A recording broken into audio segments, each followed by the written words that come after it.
Good morning, guys! Good morning!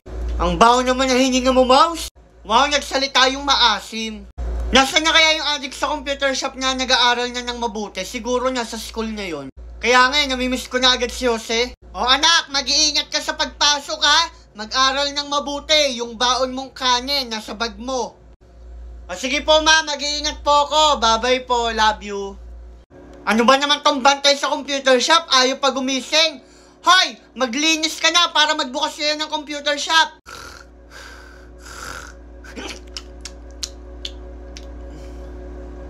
5 AM pa lang, aga pa. Mamaya pa yung bukas ko eh. Napakatamad naman yung tong bantay sa computer shop. Hoy, maglinis ka naman. Punasan mo naman kami, puro na kami alikabok eh. Puro ka tulog dyan. Bakit parang wala pang tao dito? Parang ang aga ko naman masyado. La, ang aga naman pumasok niyan to. 5 AM pa lang, hindi pa nga tumitirik yung araw eh. 7 AM yung klase, ang aga naman nito pumasok. Ito yung adik sa computer shop ah. Ang aga naman pumasok niyan to. Dati siya yung laging late eh. Minsan nga nagkakating pa eh. Pero himala ah, siya yung unang pumasok. Wow. Quiz ko pa naman mamaya. Dapat ma-perfect ko. Magre-review pa ako ng maigi. Anong oras kaya pupunta dito sa computer shop si Jose, no? Kaya nga router, namimiss ko na nga amuyin yung tenga niya. Anong oras kaya siya pupunta dito? Ay Maria, good morning! No, ang aga mo naman Jose. Siguro kakagaling mo lang sa computer shop, no? O hindi ah, nag-aaral na ako ng mabuti. Ang aga mo ah. Siyempre naman Maria, kailangan maaga na ako pumasok kasi nag-aaral na ako ng mabuti eh. Piling ko gagawa ng thesis mamaya si Jose. Piling ko magka-top 1 yung si Jose sa klase. Hoy, Maring Ana, gisingin mo na yung anak mo, late na naman. Yung anak kong si Maria, nasa school na. Hoy, Aling Marites, kanina pa nakaalis yung anak ko, nag-aaral na ng mabuti yon. Mas nauna pa nga pumunta yun sa school eh, kaysa sa anak mong si Maria.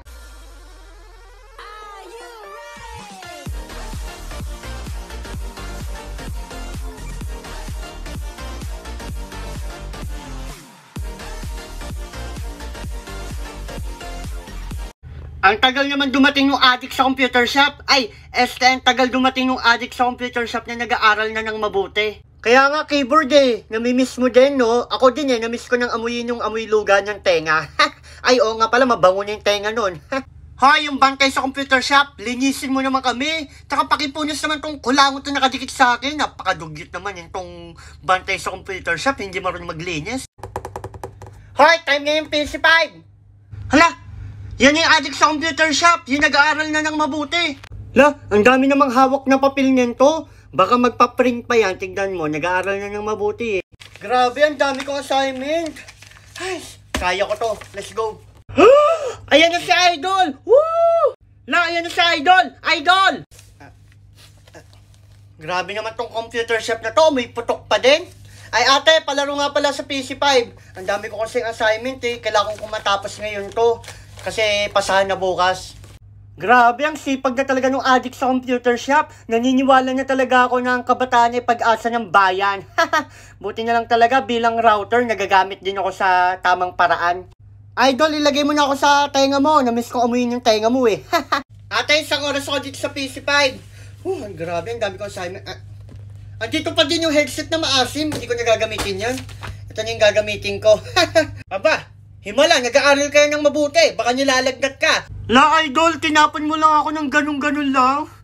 Sama naman ang ugali mo. Hoy, maasim na headset. Paano hindi kayo tatapon? Napaka-asim mo na. Kung sino-sino niya yung sumusot sa yung mga dugyoters. Anak, nasa ka na? Umuwi ka na. Pinagluto na kita. Grabe ka naman mag-aral ng mabuti. Talagang sub-sub ka na sa pag-aaral. O sige, mag-iingat ka sa pag-uwi mo ha.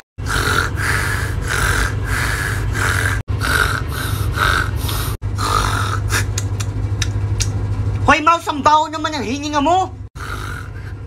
Wow ha? Ikaw nga maasim eh, nagreklamo ba ako? Teka nga, bakit ang tagal naman magbukas sa computer shop na to? Anong oras ka ba? Akala ko ba 24 hours tong computer shop? Bakit patulog-tulog yung bantay dito sa computer shop? Napakatamad naman yan to. Hoy, magbukas ka na! Hoy, buti pa kayo natutulog. Ako 24 oras nakabukas. Namimiss ko niya yung adik sa computer shop ha, yung nag-aaral na ng mabuti. Nasaan na kaya siya? Grabe, ang sarap pala mag-aral. 6 a.m. lang pala. Dati nalalate ako sa school kasi umaga na ako kung umuwi galing computer shop. Ngayon, ang aga ko na ha. Palaro po, palaro. Hoy, sarado pa kami. Hindi pa nakakapaglinis ng computer shop yung bantay sa computer shop. Umuwi ka na muna, ang aga-aga pa maglalaro ka na agad. Grabe, nakaka-pressure pala mag-aral. Hoy, ang aga mo naman. Dati, ikaw yung nahuhuli sa klase. Ngayon, ikaw na yung nauuna. Wow ha, bagong buhay ka na. At talagang natutulog pa din yung bantay sa computer shop ha. Hoy, punasan mo naman ako. Napaka-alikabok ko na. Ay, grabe. Ang dami ko aside. Hoy, Jose! Ang aga mo na naman. Ano, tatalunin mo ako bilang top 1. Hoy, manigas ka. Good morning. Hoy, wala akong balak agawin yung pagiging top 1 mo. Pwede na maglaro? Hoy, ang kulit mo ha. Di ba sabi ko sa'yo, sarado pa kami. Mag-toothbrush ka na muna, tsaka hilamos. Halatang rekta ka computer shop para lang makapaglaro. Umuwi ka na muna. Anong sagot? Ma'am, because of the gravity of the earth. Very good. Hala, grabe, ang galing naman niya. Ano ba yan? Namimiss ko na yung tenga ni Idol. Ay, ako hindi ko namimiss. Tignan mo, yung kulangot na nakadikit pa sa akin.